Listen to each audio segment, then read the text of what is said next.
Sungguh-sungguh Allah sangat ridho ketika seorang hamba itu makan makan ketika sesuap nasi dia muji Allah, ketika minum seteguk nasi dia muji Allah. Itu kalau orang diridhoni Allah itu wali betul.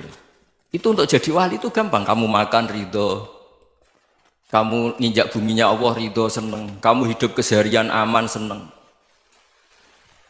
Nah ini supaya sampean kita semua ngaji betapa panduan Rasulullah untuk menggapai ridho Allah itu banyak yang keseharian sekali. Saking kesehariannya banyak dalam hadis dan itu sahih. Nabi menyebut hal-hal yang keseharian. Hatta ma tas'alu fi fimra'atika, kamu punya uang kemudian istri kamu bisa makan itu ibadah. Bahkan sebagian ibadah itu dicontohkan Nabi yang akhirnya diprotes sahabat.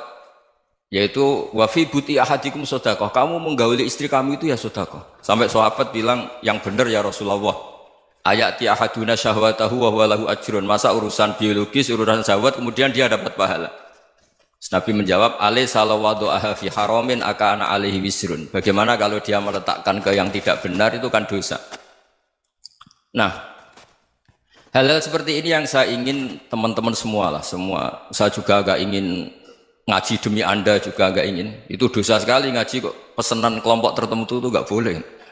Islam itu untuk semua. Jadi ya cuma karena di depan saya jenengan ya seakan-akan jenengan korbannya. Itu ada ilmunya dalam usul fikih itu. Jadi orang itu harus ngaji usul fikih. Nama yang disebut, mungkin Mas Sufyan masih ingat zaman ngaji usul fikih. Nama yang disebut itu tidak jaminan sebagai prioritas perintah. Jadi misalnya gini, kebetulan yang di depan Nabi itu Abu Dzar. Nabi ya bilang, ya Abu Dzarin ini uhibbuka misalnya, atau ya Mu'ad ini uhibbuka, atau ya Abu Hurairah ini uhibbuka misalnya. Banyaklah riwayat yang Nabi nyebut ya Abu Dzarin, ya Mu'ad, ya Abu Hurairah. Kemudian misalnya Nabi meneruskan khitab, ini uhibbuka, saya mencintai kamu, fakul dubur sholatin, atau sebagian riwayat disebut fala tada'anna dubura kulli sholatin, Allahumma inni ala dzikrika wa syukrika wa husni ibadatik. Saya mencintai kamu, siapa saja, Mu'ad bisa, Abu Dzar bisa siapa. Saya mencintai kamu, mohon kalau habis sholat kamu jangan lupa wiridan Allahumma inni ala dzikrika wa syukrika wa husni ibadatik. Ya Allah, tolong kami permudah supaya mudah ingat Engkau. Anda tidak bisa mentang-mentang, wong nama saya Parmin, nama saya Purnomo, itu yang diperintahkan Mu'ad misalnya. Jadi yang disebut satu, tapi khitab itu untuk siapa saja. Saya teruskan. Jadi saya mohon semua kita melakukan kebaikan itu, kalau dalam kaidah fikih disebut al yakin la yuzalu bisyak. Banyak kebaikan yang kebenarannya itu 100%. Tidak punya efek samping ke pihak lain, ke kelompok lain, ke komunitas lain. Itu tadi misalnya Anda makan, dan itu murah sekali, hanya butuh satu piring. Setiap punyaan kamu muji Allah, setiap minum kamu muji Allah. Itu redaksinya Rasulullah SAW disebut, Allah sangat ridho ketika seorang hamba makan, kemudian dia memuji Allah. Atau minum, kemudian dia muji Allah. Logikanya gampang, negara seperti ini yang kamu harapkan bentuknya kayak apa, mertua, ipar, komunitas, tetangga, itu nyata terjadi itu kan belum pasti. Sementara yang mesti terjadi adalah kamu butuh makan, kalau tidak mati. Butuh minum, kalau tidak mati. Butuh bumi yang nyaman ditempati, kalau tidak kita juga mati. Sebab itu Allah kalau menyebut nikmatnya itu hal-hal yang keseharian. Alladzi at'amahum min ju'. Allah itu siapa? Allah itu yang menciptakan kamu bisa makan. Tidak berlebihan, Allah itu yang menciptakan kondisi sosial itu ideal. Zaman Nabi itu ya ada orang munafik. Orang-orang pilihan Allah itu juga diuji orang sekelilingnya yang macam-macam. Semua diuji sesuai konteks zaman dan waktu. Nah, tapi ada ibadah-ibadah yang selalu disarankan Nabi. Sampai Nabi itu pernah ditanya, ayul islami khairun ya Rasulullah, Islam terbaik itu gimana? Jawaban Nabi itu unik. It'amut to'am, Islam terbaik itu ya makan-makan, yang santai-santai. Ketika Allah menyebut beberapa kebaikan, falak tahamal aqobah, wa ma adrokan apa? Mal aqobah. Terusannya apa? Fakku rokobah. Terusannya apa? Au it'amun fiyaumin di masubah. Ya itu acara makan-makan itu juga Islam. Kenapa? Ya bayangkan kalau tidak ada makanan, kita mati kan? Kondisi sosial tidak ideal itu Anda masih gak apa-apa, tapi kalau Anda tidak makan, Anda tidak minum, Kamu punya istri cerewet masih bisa hidup, punya mertua cerewet masih bisa hidup. Tapi kalau tidak makan bisa mati. Berarti penting mana istri sama makan? Penting mana? Makan. Semoga istri Anda dengar, nanti kamu disuruh makan tapi pulang deh. Itu kalau dibahasakan makan masih memahami. Penting mana nasi satu piring dengan istri. Nggak ada nasi mati, nggak ada istri belum mati. Penting mana? Gak berani jawab kan? Nah, ternyata Anda ada garang kan di depan istri. Jadi saya mohonlah, mungkin Mas Sufyan Sauri tadi yang bisa bantulah. Teman-teman tuh ngaji yang keseharian saja. Karena kita nyari ridha Allah itu berdasar firman Allah. Dan firman Allah itu menyebut keseharian tuh riang, gampang. Yaitu tadi misalnya wa min ayatihi manamukum bil laili wan nahar. Termasuk ayat-ayat Allah itu kamu tidur. Maka dulu itu ada guyonan, ada tokoh Mu'tazilah, kelompok dalam Islam yang berpikir manusia itu bisa menentukan ikhtiarnya sendiri. Karena saya bisa duduk, ingin berdiri, berdiri. Karena kelompok ini nggak terima kalau semua kehendak Allah, nanti bagaimana kalau semua kehendak Allah kok ada hisab ya, ada sanksi.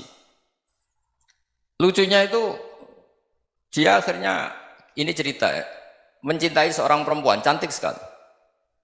Dan itu dia menjadi ahli sunnah itu oleh hal-hal yang sepele. Karena istrinya cantik, ya namanya suami istri hubungan intim. Terus ditanya, Mas, masih ingin lagi? Masih. Silahkan diulang lagi. Wah ya tidak bisa. Katanya manusia bisa menentukan yang diinginkan. Itu tobat itu. Itu nggak bisa ditobatkan Mas Sufyan Ats-Tsauri. Orang cantik yang mudah nobatkan orang itu orang cantik. Segampang itu.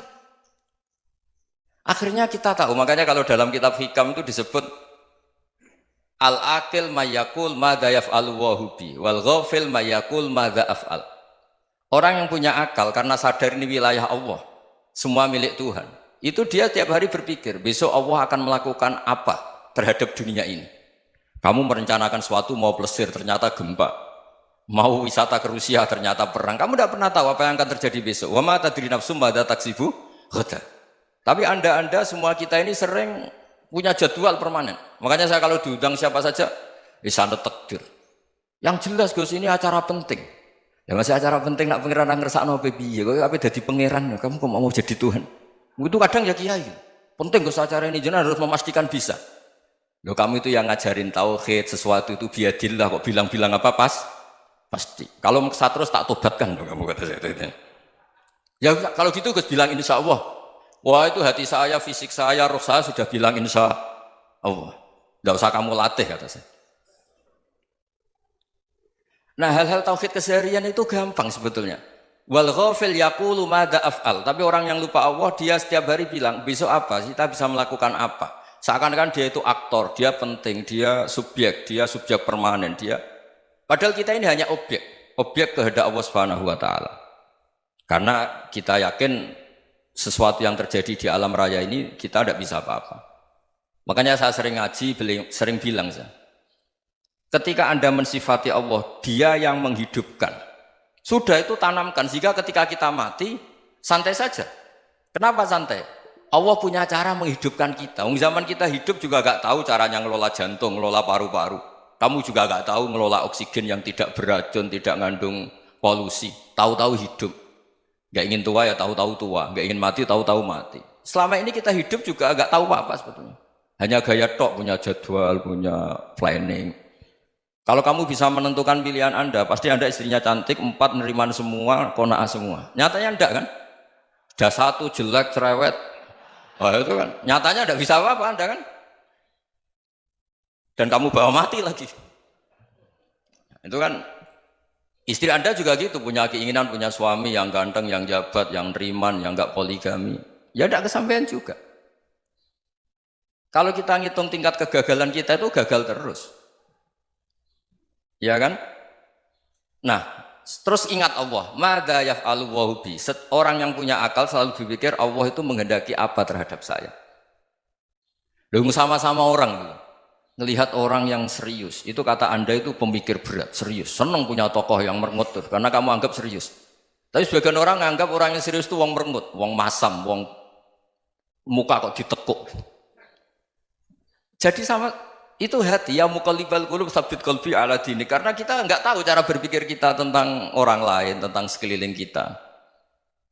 Misalnya kita orang baik yang jenis ngrumat fakir miskin. Ada orang bangun masjid mewah itu janggal. Apa artinya masjid mewah kalau banyak orang kelaparan? Tapi kalau yang jenis pendidikan apa artinya masjid mewah kalau tidak bisa ngaji? Nanti yang jenis infrastruktur apa artinya ini kalau semuanya punya sudut pandang yang berbeda-beda. Dan Islam mengapresiasi semua kebaikan. Tapi katakan semua kebaikan itu adalah kehendak Allah Subhanahu wa taala. Karena apapun baik Anda itu pakai fasilitas yang diberikan oleh Allah Subhanahu wa taala. Sehingga ini yang disebut qulillah tsumadarhum fi khawdihim yal'abun. Ya kembali tadi ke tema-tema bahwa keseharian Anda ini sudah Islami. Saat Anda tidak bisa melakukan apa saja. Saya sering ada jenazah, biasanya kalau tetangga meninggal saya sering disuruh ngelepas. Saya bilang orang ini baik karena sering ngelamun di rumah, sering nganggur di rumah. Ditanya sama anaknya, kenapa Gus nganggur baik? Ya kalau dia nganggur artinya juga agak berbuat sesuatu yang maksiat kan? Ya kan? Orang nganggur di rumahnya ya tidak bunuh orang, tidak maling, tidak korupsi, ya namanya nganggur di rumah. Lah cuma istri cara pandang nganggur gak menghasilkan uang itu. Tapi juga gak menghasilkan kriminal kan? Jadi sebenarnya Islam itu makanya kalau sampai ngaji usul fikih itu ada kitab usul fikih namanya Lubul Usul, itu terkenal sekali di pesantren itu. Itu kalau ngapresiasi keseharian itu luar biasa. Izma min mubahin illa wa yatahaqqaqu bihi tarku haramimma. Karena keseharian yang mubah saat Anda lakukan itu ada kehebatan yang luar biasa, yaitu meninggalkan haram. Makanya dulu banyak orang-orang alim ketemu temannya itu guyon sampai semalaman. Itu biasanya yang semangat Islam itu kiai kok tidak tahajud, kiai kok tidak witir. Orang yang sedang mapan uangnya banyak, malam itu tidak kelayaban itu sudah luar biasa. Melawan nafsu supaya tidak maksiat itu sudah luar biasa. Supaya lupa guyon sama temannya semalaman sampai subuh. Gejlok-gejlokan ngenang zaman miskin, zaman kuliah nggak jelas, zaman apa. Melihatnya jangan takut tahajud. Seperti ini meninggalkan tahajud, tapi meninggalkannya ini talqul muharramat. Jadi kayak apa hebatnya? Sehingga Imam Ghazali punya riwayat yang agak unik. Hatta takuna ibadatu akhiri hadil ummah iku an-naum. Sehingga suatu saat ibadah terbaik umat ini itu tidur. Itu kan riwayat kontroversi. Ketika Imam Ghazali tanya, kenapa iya? Kenapa kamu mulai keluar dari rumah itu sudah banyak maksiat? Melihat perempuan yang enggak mahram, melihat fenomena. Tapi kalau kamu tidur itu enggak melihat apa-apa.